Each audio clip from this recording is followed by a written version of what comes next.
Good day, welcome to Honey Walia Shows. I'm your host Sonal Fool. As we know, we are going for city elections. We are going for the city election in few months.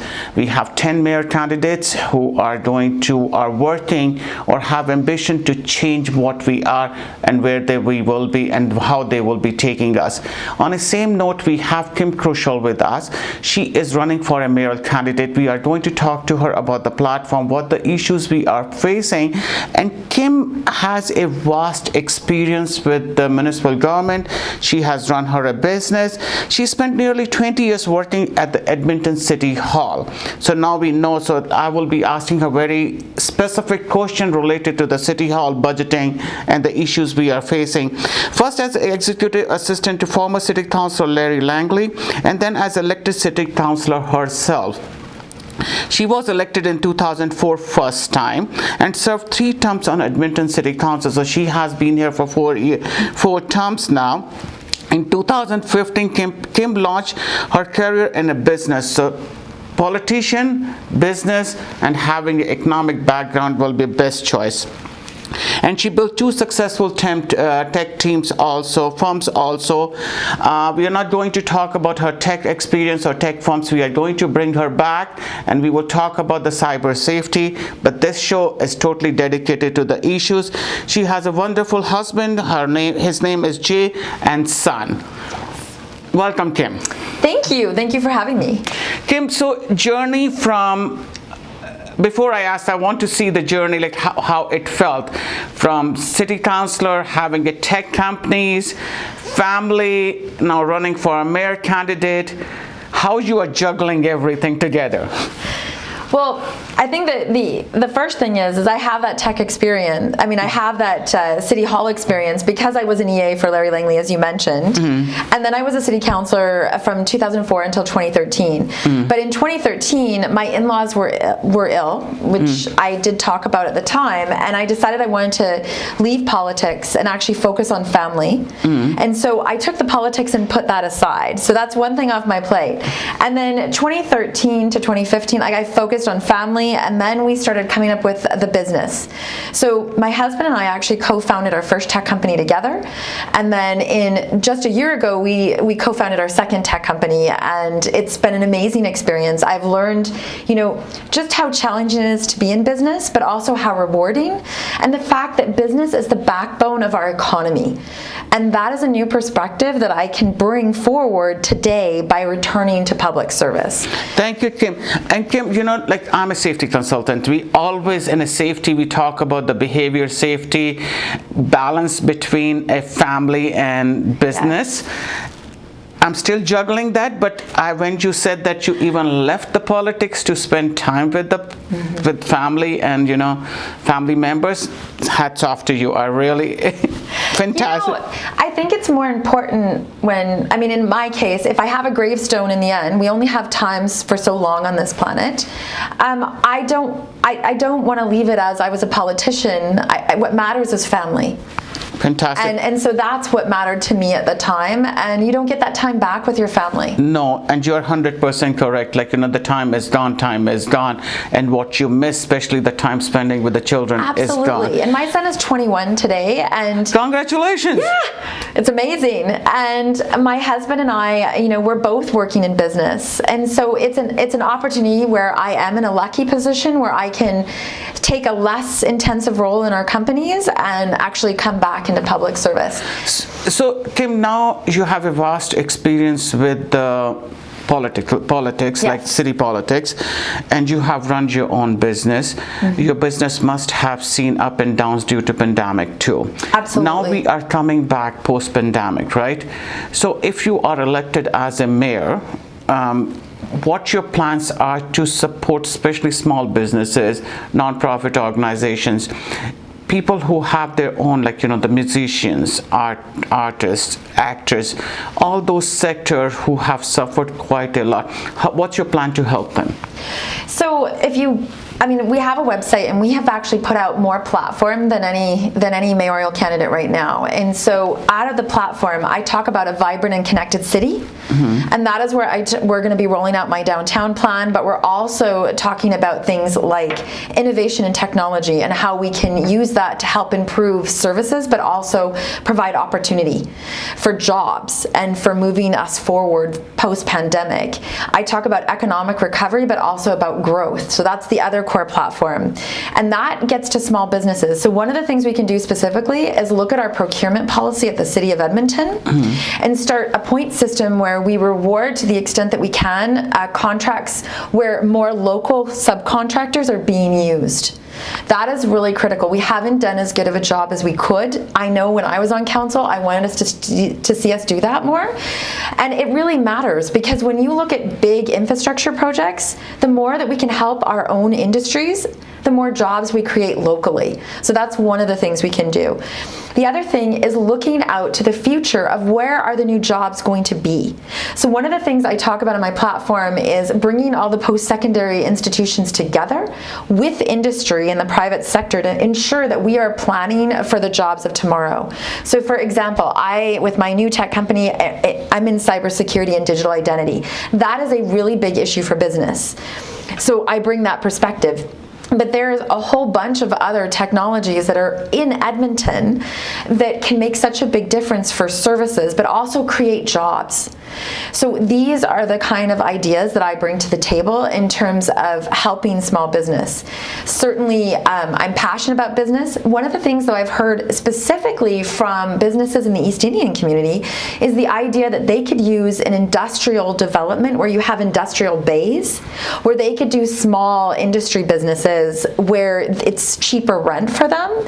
That's an interesting idea that I'd like to look into, because we have a lot of industrial land, and this is something that we could look at. But the other thing that I mention is there's opportunity that I don't think people are really paying attention to in business. For example, the internet is powered by chips, which is powered by rare earth metals. China controls 90% of all rare earth metals globally. Alberta has a number of untapped rare earth metals, and we have mining expertise from the oil sands. Nobody is talking about using that expertise by looking at rare earth metals in Alberta. And not only, yes, I understand the environment and sustainability and the need to really look at what our practices are for mining, but we can also recycle for rare earth metals. Thank you. So there's real opportunity here. Tim, you did talked about the vibrant society. Like we have vibrant society when we have different cultures, different nations, different ideologies, LGBT communities. We all part of the heart or the culture or the vision or values of the society. So what has just recently happened, racism has happened, attacks have happened. When you are elected as a mayor, how you will be handling or bringing everyone together as a inclusion? So first of all, I do want to say systemic racism does exist. I've seen it. So I think we need to be real about the fact that that is a reality. I think that how we deal with it is through collaboration and having us come together as people. Whether we're white, brown, black, we all need to come together. And I think it's really important, and that's why I said earlier, jobs and opportunity is the key to success.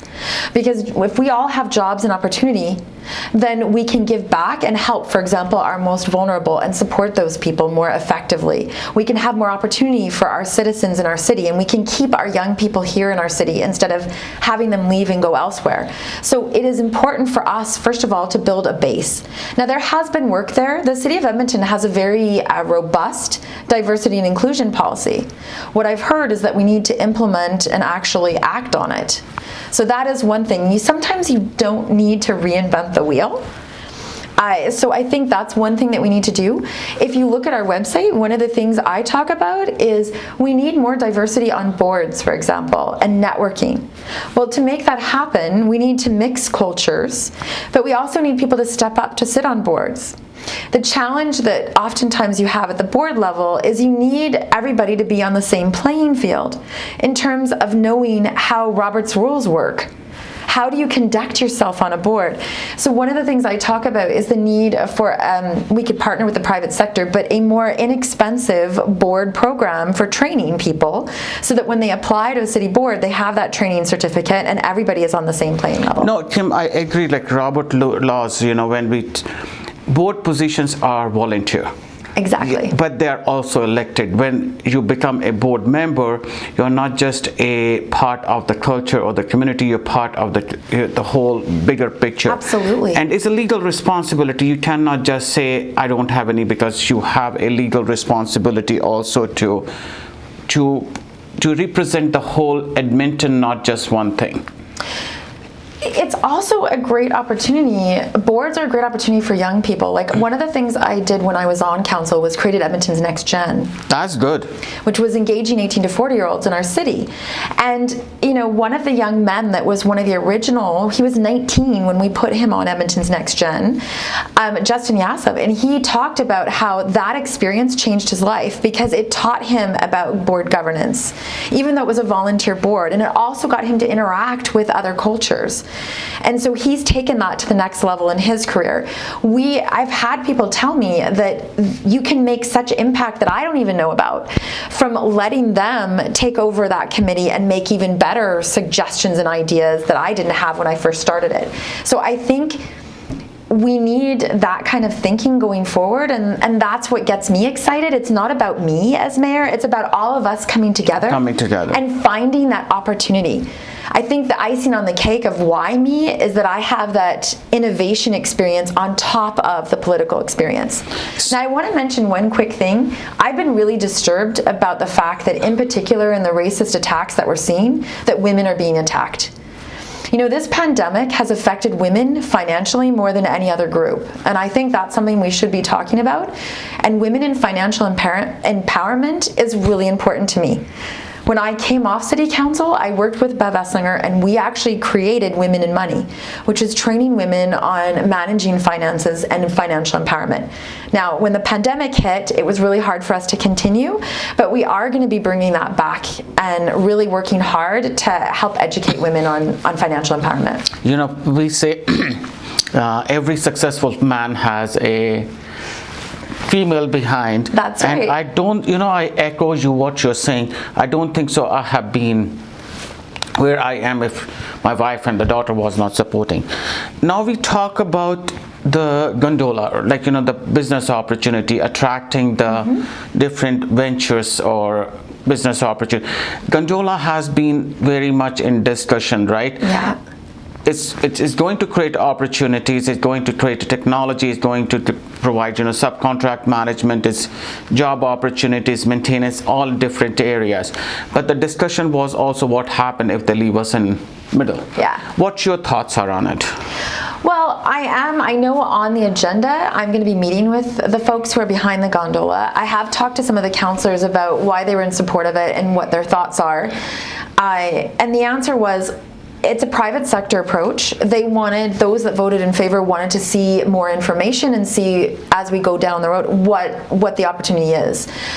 So I think it's a cool idea, and I'm bold and I like bold ideas, but at the same time, I'm very balanced.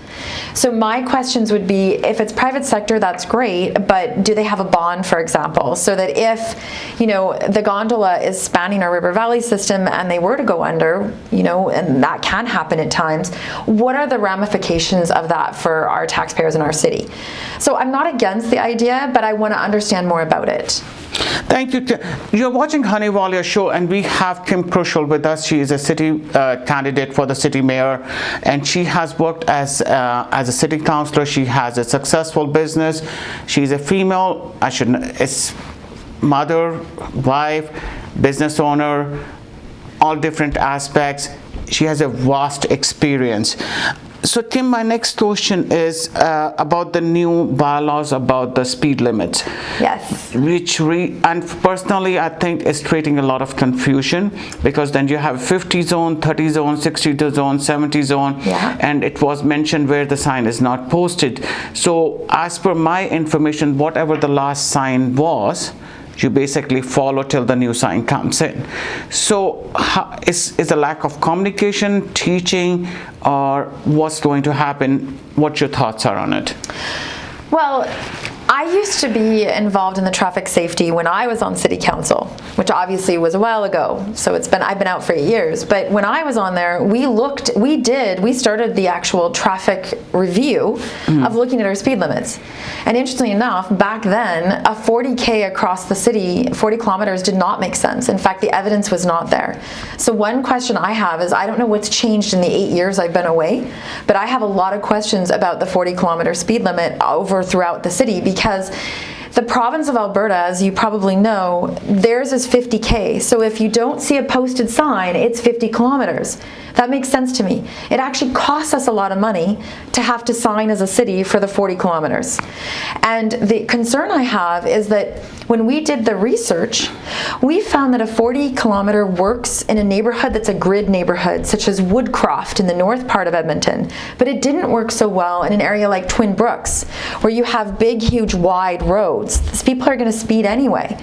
So in fact, it can create a traffic safety issue where pedestrians have a false sense of security. So I think we need to go back and just look at that, because if it's actually more unsafe, I think we need to change it. If the research shows it really does make a difference, well, then I'll have to look at that and move forward. But I was really surprised that our city is going in that direction. My next question is, we have a lot of issues about, not the issues, discussion is going on from last few years, I'd say, the bike lanes. Yes. It has affected the businesses. People have in favor, a lot of people are not in favor, especially when the winter comes and the emergency response team has to be there. There's a lot of discussion on. What your thoughts are on it? Well, again, my experience with bike lanes was originally we started doing what they do in Amsterdam, which is you just put lanes. You don't separate them. And we found that wasn't working. So we changed that. But our plan was to have one connection that would be north to south, that was a contiguous, separate from road bike lane that would connect north to south. It was supposed to go up on our signature bridge, 105th, and hit 105th Ave, where we told developers build on 105th behind Grant McEwen, and that is where we're going to have it connect then to the 107th Avenue corridor, and then when the new LRT would go to St. Albert, you would go over to get to the north. But what's happened since I've left politics is that we have a number of bike lanes that are all over the city that are separated, and it is causing, what I'm hearing, some confusion from people. Experienced bike riders I've talked to, some of them love it, but some of them are very concerned it's not working right. So I think we need, again, to review what was the reason why we did this and what are the outcomes we're getting. And what do we need to do to make it so that we have, active transportation is important for health, but we need to make sure it's working for everybody. So that's another one that I would like to see, again, what's the data really showing us? You're watching Gondola shows, and Kim Krushell is with us. She is running as a mayor. As a mayor candidate, and she has, with her experience, she is bringing, and in her platform she wanted to bring a lot of new innovations to come, cybersecurity to come, and whatever the present is, to review it so we can not only enforce it, we can implement it and can follow through too for our new generation, for the betterment. Kim, what message would you like to give to our viewers? Well, I think the message that I want to give to our viewers is I have hope. I know that people are worried about climate change right now. I know that there are businesses that are hurting from the pandemic. But I do see in the tech and innovation, if we embrace it as a have city, that we have opportunities for jobs that people aren't thinking about in, agricultural and technology, in forestry and technology. But we also have opportunity for our existing local businesses too.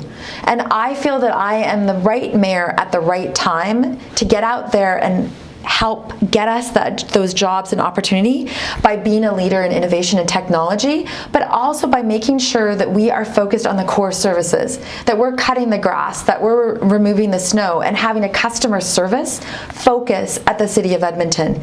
So I bring back that balanced approach of making sure that we're providing service, but I also have that vision of where can we really go forward as a city, and I want to bring a NASA iTech competition here in Edmonton. I want us to experience esports. Esports surpassed the League of Legends World Series surpassed the Super Bowl in viewership. Many people don't know that, and that brings a lot of bodies in. It's an amazing opportunity that we're not using with our new downtown arena, which I fought very hard as a councillor to get for our city. So I see opportunity, and if anything, I think the future is bright. And with climate change, innovation and technology is the answer. Look at how fast we got vaccines out. That is game-changing. That was because of innovation and new technology. We can do the same when it comes to climate change. I've seen technology that can make a difference, but we can also use that technology to get better asphalt so we don't have so many potholes. We can use technology to do better in terms of our traffic safety with synchronizing our lights. We can use different technology for geofencing to make things more secure. There are a lot of things we can do. And we can use innovation technology to support our most vulnerable. So there is opportunity. We just need a leader who is willing to get out there and seize it and lead all of us collectively to step up and make that happen. And that's what I believe. Thank you, Kim. Thank you for taking your time from your very busy schedule. You're running, you're from door knocking, you're going step to step, different things, taking a time. And before I forget, you have a open house on Saturday. Yes. Could you briefly tell us a little bit about it? Well, we're opening our campaign office. I'm really excited to be doing that. And the campaign office is located on the corner of 124th Street and 107th Avenue, right on the corner, right across from the new, the lot that just opened recently. That's a great food truck open area on 124th Street. So if people are interested, we're starting at 1:30 until I think 5 o'clock. It's an open house format. Come on down and I'm happy to meet with you. Thank you, Kim. You're watching Honey Walia shows, and as we know, we are going for election where we will have the city councillor, city mayor, who are going to work and change our future. As Kim said, we have to have a hope, we have to have a vision. I really encourage you to go do your homework, study, go to each and every candidate's platform, their website, read about it, raise the questions to them, so you can take a wise decision and choose a right candidate, vote for a right person. You're watching Honey Walia shows. I'm your host Sonal Phul. Till we meet again, have a safe day, good day.